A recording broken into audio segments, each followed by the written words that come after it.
नमस्कार, मैं हूं आशीष और आप देख रहे हैं आशीष कॉमर्स क्लासेस। मेरे प्रिय साथियों, हम लोग अपने वीडियोस में बात कर रहे थे जीएसटी की और जीएसटी के वीडियोस में हम लोगों ने समझा था कि दोहरा जीएसटी मॉडल क्या है। भारत में जीएसटी संरचना का जो वीडियो था उसके अंतर्गत हम लोगों ने ये बातें समझी थी कि भारत में जो भी मॉडल है वह ड्यूअल जीएसटी मॉडल चलता है, यानी दोहरा जीएसटी मॉडल चलता है। तो उसी दोहरे जीएसटी मॉडल की कुछ विशेषताओं को हम लोगों ने समझा था उस वीडियो में। आज हम लोग समझेंगे कि जो भी दोहरा जीएसटी मॉडल है, इस दोहरे जीएसटी मॉडल की जो भी और बातें हैं, इसमें एडवांटेज क्या हैं, लाभ क्या हैं, जो भी दोहरा जीएसटी मॉडल है। तो यदि आपके पास और कोई प्रश्न है तो उन सारे के सारे प्रश्नों को हमें जरूर बताएं। आपके सभी प्रश्नों का उत्तर हम लोग जरूर देंगे जो भी जीएसटी से जुड़ा हुआ हो। आगे हम लोग न्यूमेरिकल्स की भी चर्चा करेंगे, पहले हम लोग थ्योरी पढ़ लेते हैं। यहाँ पर जो भी दोहरा जीएसटी मॉडल है उसके लाभ यानी एडवांटेजेस कौन कौन से हो सकते हैं, आप लोग ध्यान देंगे। यहाँ पर मैंने कुल 8 बातें बताई हुई हैं, 8 का जिक्र हम लोग यहाँ पे कर लेते हैं। पहला है सरल एवं पारदर्शी कर, सिंपल एंड ट्रांसपेरेंट टैक्स। जो भी जीएसटी का दोहरा मॉडल है ये क्या है, एकदम सरल है और पारदर्शी कर है।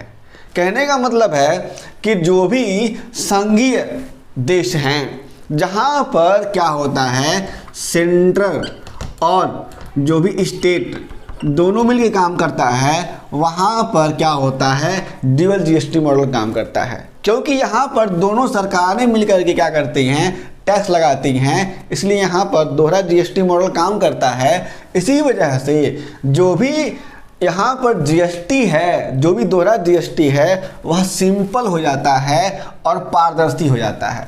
अगर किसी भी देश में सेंटर और स्टेट दोनों हैं लेकिन वहाँ पर केवल सिंगल वाला चल रहा है, केवल सिंगल टैक्स लग रहा है जीएसटी का, तो दिक्कत हो जाती है। दोनों भी स्टेट को पैसे चाहिए, किसके, टैक्स के पैसे चाहिए, और उस टैक्स के पैसे को कलेक्ट करने में दिक्कत होती है। जो भी गवर्नमेंट है उसको, सेंट्रल गवर्नमेंट हो या फिर स्टेट गवर्नमेंट हो, और जो भी व्यापारी हैं, नहीं बिजनेसमैन हैं या फिर जो कस्टमर हैं, उनको भी तमाम तरह का बर्डन झेलना पड़ता है। इसलिए जो भी दोहरा मॉडल है उसको कहा गया है कि यह मॉडल क्या है, सिंपल है और ट्रांसपेरेंट है, यानी पारदर्शी है। सब चीज़ें हमको प्रत्यक्ष रूप से दिखाई देती हैं, समझ में आती हैं इस मॉडल के अंतर्गत।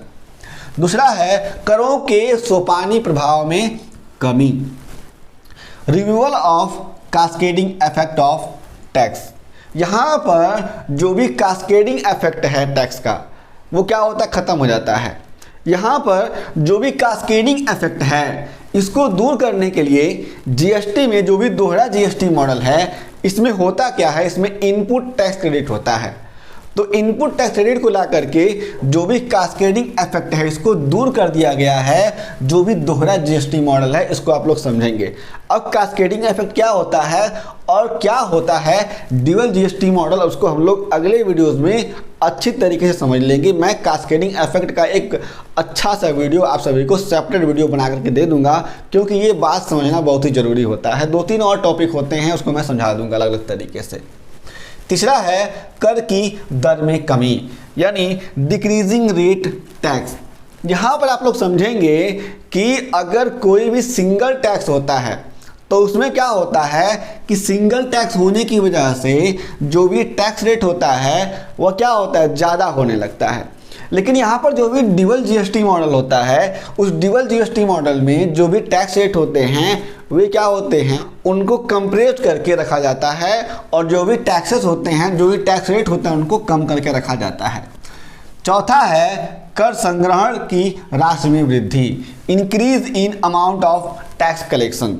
भारत में या फिर किसी अन्य देश में जहाँ पर भी दोहरा जीएसटी मॉडल लागू है वहाँ पर क्या होता है, कोई भी टैक्स अगर कलेक्ट होता है जीएसटी के अंतर्गत तो क्या होता है, मैंने आपको पहले बताया है कि सिंप्लिसिटी है, ट्रांसपेरेंट है, कास्केडिंग इफेक्ट नहीं है, डिक्रीजिंग टैक्स रेट है। तो ये सारी की सारी सुविधाएं अगर किसी भी देश में प्रोवाइड कराई जा रही हैं जो भी जीएसटी है उसके अंतर्गत, तो लाजमी है कि लोग क्या करेंगे, टैक्स ज़्यादा पे करेंगे, ऑन टाइम टैक्स पे करेंगे। कोई भी बर्डन नहीं आएगा तो क्या होगा, जो भी टैक्स कलेक्शन है वो क्या हो जाएगा, अपने आप बढ़ जाएगा। इस बात को आप लोग समझेंगे कि टैक्स कलेक्शन क्या होता है, बढ़ जाता है, टैक्स ज़्यादा संग्रह करती है गवर्नमेंट। पांचवा है सरल उपलब्धता, यानी इजली अटेनेबल। जो भी इसमें टैक्स का सिस्टम होता है दोहरे जीएसटी मॉडल में क्या होता है, सरल होता है और इजली क्या होता है, उपलब्ध होता है। इस बात को आप लोग समझेंगे और जानेंगे। छठवां है भारत में संघीय राजकोषीय व्यवस्था, federal physical system in India. मैंने आपको बताया था ना कि जो भी सेंट्रल गवर्नमेंट है और स्टेट गवर्नमेंट है ये दोनों मिल करके भारत में क्या करती है, जो भी CGST है और SGST है उसको रन कराती है। इसके साथ जो भी यूटीज हैं उनके द्वारा भी क्या होता है, बहुत अच्छे तरीके से हिस्सा लिया जाता है जो भी भारत में दोहरा GST मॉडल है उसके अंतर्गत। सातवां है शीघ्र परिवर्तनीय एवं सर्वोत्तम लाभकारी, फास्ट चेंजेस मोस्ट बेनिफिट्स। अगर जीएसटी में कोई भी चेंजेस करने होते हैं तो जो भी दोहरा जीएसटी मॉडल है उसके अकॉर्डिंग उसका जो लाभ है वो बताता है कि फास्ट, अच्छी तरीके से, इजीली यानी शीघ्र परिवर्तनीय हो जाता है जो भी इसमें रूल्स और रेगुलेशंस होते हैं, और ये क्या है, सर्वोत्तम लाभकारी होता है। इस बात को आप लोग समझेंगे। आठवां है कि अधिकांश देशों में फेडरल जीएसटी लागू नहीं है। Unified GST does not exist in the most federal states. आप लोग समझेंगे कि जो भी बहुत सारे फेडरल स्टेट्स हैं, बहुत सारे फेडरल यानी जो भी संघीय देश हैं वहाँ पर भी इस तरीके का जीएसटी जो है लागू नहीं है। आप लोग इस बात को समझ के चलेंगे जो भी जीएसटी के, जो भी दोहरे जीएसटी मॉडल के लाभ हैं। आपके पास कोई प्रश्न हो तो उन सारे प्रश्नों का हमें जरूर बताएं। आपके सभी प्रश्नों का उत्तर हम लोग जरूर देंगे। हम फिर से मिलेंगे एक नए वीडियो के साथ, तब तक के लिए जय हिंद।